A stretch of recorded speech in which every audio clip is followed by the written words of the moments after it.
Hello learners, welcome back to my channel. आज मैं आपको डीएवी क्लास 7 सोशल साइंस के चैप्टर 19 आवर स्टेट गवर्नमेंट समझाने वाला हूँ।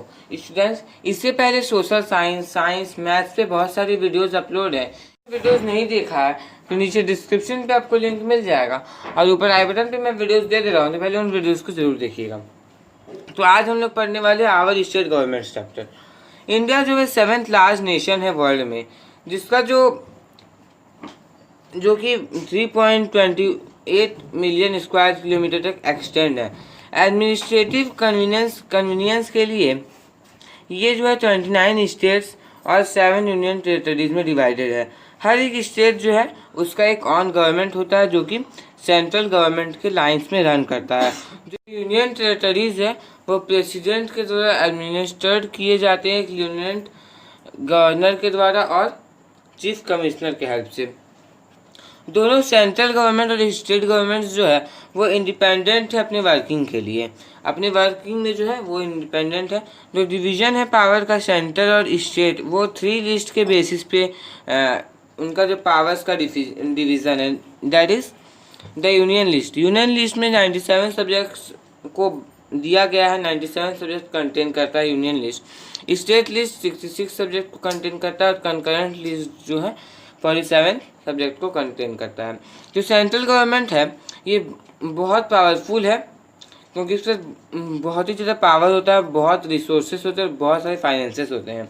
और जो स्टेट गवर्नमेंट है वो उनके पास एक इंडिपेंडेंट आइडेंटिटी होता है और ये जो है वेरी इंपॉर्टेंट रोल प्ले करते हैं इंडिया के फेडरल सिस्टम में।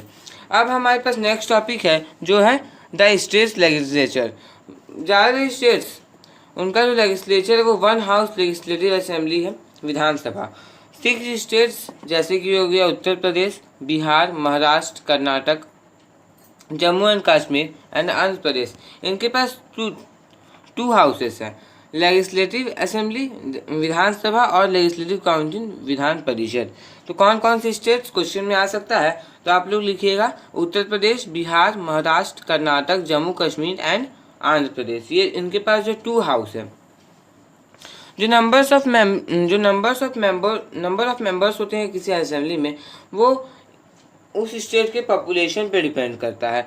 जो मिनिमम स्ट्रेंथ होता है वो 60 होता है और जो मैक्सिमम होता है वो 500 से ज़्यादा नहीं हो सकता है।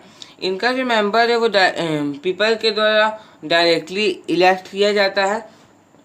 एक लेजिस्लेटिव असेंबली के एक मेंबर बनने के लिए कम से कम उस व्यक्ति का एज 25 ईयर्स होना चाहिए। कुछ सीट्स जो है वो शेड्यूल्ड कास्ट, शेड्यूल्ड ट्राइब्स के लिए रिजर्व होते हैं। एग्जाम्पल में आप देख सकते हैं उत्तर प्रदेश में 404 मेंबर्स होते हैं लेजिस्लेटिव असेंबली में, और उसके लेजिस्लेटिव असेंबली में 404 मेंबर्स होते हैं, और मिजोरम के पास सिर्फ 40 मेंबर्स होते हैं। जो टर्म होता है लेजिस्लेटिव असेंबली का वो 5 ईयर्स का होता है। यदि इनकेस ऐसा होता है कि जो लेजिस्लेटिव असेंबली है वो कॉन्स्टिट्यूशन के अकॉर्डिंग फंक्शन नहीं कर रहा है, तो उसे अर्लियर मतलब पहले भी डिसॉल्व किया जा सकता है, पहले भी ख़त्म किया जा सकता है। कुछ सिचुएशन में क्या होता है, वहाँ पर जो है इस सिचुएशन में क्या होता है, प्रेसिडेंट रूल इम्पोज हो जाता है उस पर्टिकुलर स्टेट में।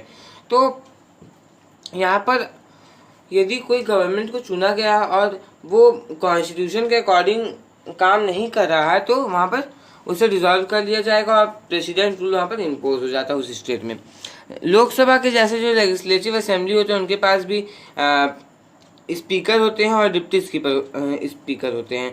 जो स्पीकर है वो असेंबली के मीटिंग्स के ऊपर प्रिसाइड करते हैं और अपने बिजनेस को कंडक्ट करते हैं।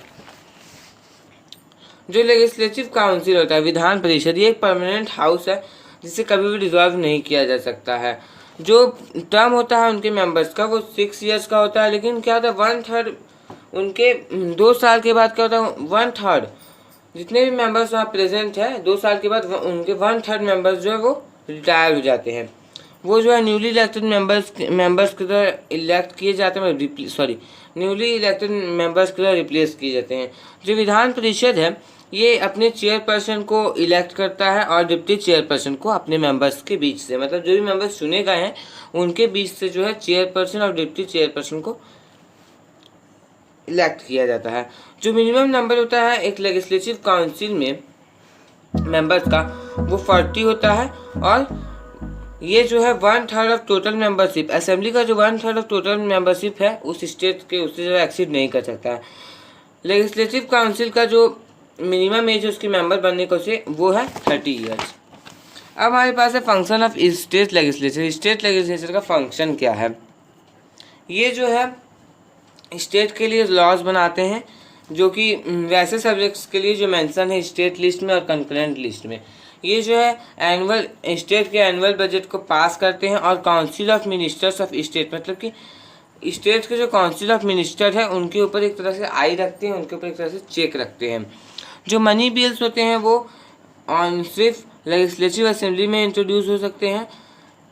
जब एक बिल स्टेट लेजिस्लेचर के द्वारा पास किया जाता है तो इसे गवर्नमेंट को सेंड किया जाता है, उन्हें उनके पास भेजा जाता है कंसेंट के लिए। जो इलेक्टेड मेंबर्स होते हैं लेजिस्लेटिव असेंबली के, वो इलेक्शन में भाग लेते हैं, प्रेसिडेंट के इलेक्शन में भाग लेते हैं इलेक्टेड पार्लियामेंट के इलेक्टेड मेंबर्स के साथ में। गवर्नर, द गवर्नर, जो गवर्नर है जिसे राज्यपाल कहा जाता है, वो प्रेसिडेंट ऑफ इंडिया के द्वारा अपॉइंट किया जाता है 5 ईयर के टर्म्स के लिए। नॉर्मली जो गवर्नर है वो उस स्टेट से बिलोंग नहीं होता है जहाँ पर उसे अपॉइंट किया जाता है। जैसे मान लीजिए कोई गवर्नर है उत्तराखंड का, तो वो उसका जो होम प्लेस है वो या तो बिहार, झारखंड वैसे एरियाज में होगा, उसका जो होम प्लेस है वो उत्तराखंड में कभी नहीं होगा, ऐसा वहाँ पर नियम है। तो जो गवर्नर है वो उस स्टेट से बिलोंग नहीं करता जहाँ का वो गवर्नर बनता है। जो स्टेट एडमिनिस्ट्रेशन होता है वो गवर्नर के नाम पे कैरिड आउट किया जाता है, और लेकिन जो रियल पावर्स है वो चीफ मिनिस्टर और काउंसिल ऑफ उनके काउंसिल ऑफ मिनिस्टर्स के द्वारा लाइज करता है, उन पे लाइज करता है। प्रेसिडेंट ऑफ इंडिया के जैसे जो सेंट्रल में जो गवर्नर है वो भी चीफ मिनिस्टर के एडवाइस पे ही काम करते हैं। The powers of the governor. अब नेक्स्ट टॉपिक है the powers of the governors. जो गवर्नर है वो मेजॉरिटी पार्टी के लीडर को अपॉइंट कर सकते हैं, और यदि गठबंधन सरकार बनती है तो उसके भी लीडर को अपॉइंट कर सकते हैं चीफ मिनिस्टर के तौर पर। जितने भी काउंसिल ऑफ मिनिस्टर अपॉइंट होते हैं वो उन्हीं के द्वारा अपॉइंट होते हैं, और ये होता है चीफ मिनिस्टर के एडवाइस पे। हाई ऑफिसेस में जितने भी अपॉइंटमेंट्स होते हैं, मतलब किसी भी स्टेट के उच्च कार्यालयों में जितने भी अपॉइंटमेंट्स होते हैं वो गवर्नमेंट के द्वारा ही बनाए जाते हैं।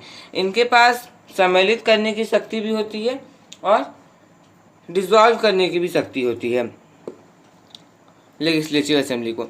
सभी बिल जो है जो कि स्टेट लेजिस्लेटिव असेंबली की तरफ पास कर दिया जाता है वो तभी लॉ बन पाता है जब वो अपना कंसर्न दे दे उसमें, मतलब अपना साइन कर दे उसमें। बिना उनके साइन के कोई भी बिल जो है वो लॉ नहीं बन सकता।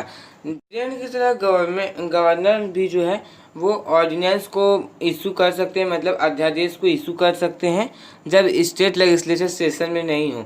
जो गवर्नर है वो किसी भी क्रिमिनल अंडर स्टेट रूल्स के अंदर में जो है उसके पार्डन को, मतलब उसकी सज़ा, उसकी पनिशमेंट को रिड्यूस कर सकता है स्टेट रूल्स के अंडर में आते हुए।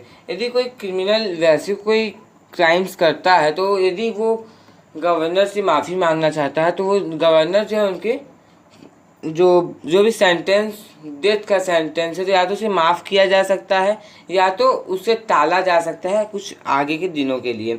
जो गवर्नर उनके पास कुछ डिसेंट्री पावर भी होते हैं जो कि वो एक्सरसाइज कर सकते हैं बिना चीफ मिनिस्टर के एडवाइस पे और काउंसिल मिनिस्टर के एडवाइस पे। फॉर एग्जांपल जैसे कि जो रिकमेंडेशन होता है प्रेसिडेंट रूल, स्टेट किसी भी स्टेट में प्रेसिडेंट रूल का रिकमेंडेशन होता है वो ऐसे ही कर सकते हैं। जो यूनियन टेरिटरीज है अंडमान एंड निकोबार के, दिल्ली और पुडुचेरी, उनके पास लाइयूटेंट गवर्नर्स होते हैं। Chandigarh, Dadra and Nagar Haveli, Daman and Diu and Lakshadweep, उनके पास एडमिनिस्ट्रेटर्स होते हैं। Minister and his council of ministers. जो चीफ मिनिस्टर होते हैं वो मोस्ट इम्पॉर्टेंट फंक्शनरी होते हैं स्टेट गवर्नमेंट के। ये जो है रियल एग्जीक्यूटिव पावर को एंजॉय करते हैं। वो ये जो है एक तरह से गवर्नर और काउंसिल ऑफ मिनिस्टर्स के बीच में एक तरह से एक लिंक का काम करते हैं। Functions of council of ministers, ये जो है मेन फंक्शंस है काउंसिल ऑफ मिनिस्टर का। Administers and maintains law and order in the state, state में जो है एडमिनिस्टर्स करना और लॉ को मेंटेन करना, लॉ को एग्जीक्यूट करना और लेजिस्लेटिव असेंबली के द्वारा जो डिसीजंस बनाए गए हैं और उनको एग्जीक्यूट करना अच्छे तरीके से, और जो यूनियन गवर्नमेंट के द्वारा जो भी लॉज बनाए गए हैं, डिसीजंस बनाए गए हैं। स्टेट एक्टिविटीज़ के पॉलिसीज़ को फॉर्मुलेट करना, गवर्नर को एडवाइस देना, स्टेट लेजिस्लेचर के हेल्प से लॉज को बनाना, जो भी सब्जेक्ट बेस्ड है, मतलब जो भी सब्जेक्ट जो कि नोटेड है स्टेट लिस्ट में और कंकरेंट लिस्ट में। अब नेक्स्ट टॉपिक है यूनियन टेरिटरीज़। ये जो एरियाज़ है ये डायरेक्टली यूनियन गवर्नमेंट के द्वारा रन किए जाते हैं, एडमिनिस्ट्रेट किए जाते हैं, जिन्हें यूनियन टेरिटरीज़ कहा जाता है। तो ये यूनियन टेरिटरीज 7 है: Andaman and Nicobar islands, Lakshadweep, Puducherry, Dadra and Nagar Haveli, Daman and Diu, Chandigarh और दिल्ली। एरियाज जो है वो साइज और पॉपुलेशन में स्मॉल होते हैं, दिल्ली के एक्सेप्शन के साथ, मतलब कि दिल्ली को छोड़ करके, जो कि कैपिटल है इंडिया का। ये जो है national capital territory of India and city Delhi अब कहा जाता है। ये जो स्पेशल स्टेटस को एंजॉय करता है अदर यूनियन टेरिटरीज को छोड़ करके, जहाँ पर जो एडमिनिस्ट्रेशन है वो ल्यूटेनेंट गवर्नर और चीफ कमिश्नर के द्वारा रन किया जाता है। सिर्फ दिल्ली के पास एक इलेक्टेड असेंबली होता है और काउंसिल ऑफ मिनिस्टर्स होता है, जो कि हेडेड किया जाता है चीफ मिनिस्टर के द्वारा और एक ल्यूटेनेंट गवर्नर के द्वारा। उसके बाद चार्ट दिया गया है, इंडिया जो फेडरेशन विद स्ट्रॉन्ग सेंटर। हम लोग इसे समझना होगा कि जो इंडियन फेडरेशन का जो वर्किंग है इस फॉलोइंग फ्लो चार्ट से।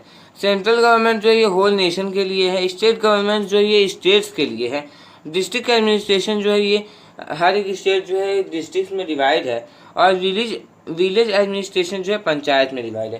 तो इससे क्या होता है, इंडिया जो फेडरेशन एक तरह से स्ट्रॉन्ग सेंटर के साथ जो इंडिया एक फेडरेशन है। तो स्टूडेंट्स मैंने आपको पूरा चैप्टर समझा दिया। इसके बाद आपको कोई डाउट रह गया तो नीचे कमेंट बॉक्स में कमेंट कर दीजिए। यदि वीडियो अच्छा लगा तो वीडियो को लाइक कर दीजिए। यदि आप मेरे चैनल पर नए हैं तो सब्सक्राइब करके बेल आइकन को प्रेस कर लीजिए, क्योंकि मैं आपके लिए ऐसे वीडियोस को लाता रहता हूँ। और यदि अब तक आपने मुझे फेसबुक पे फॉलो नहीं किया तो लिंक डिस्क्रिप्शन पे इस को फॉलो कर लीजिएगा। और इससे पहले बहुत सारे चैप्टर्स के वीडियोस अपलोड है, तो उन वीडियोस को जरूर देखिएगा। Thanks for watching.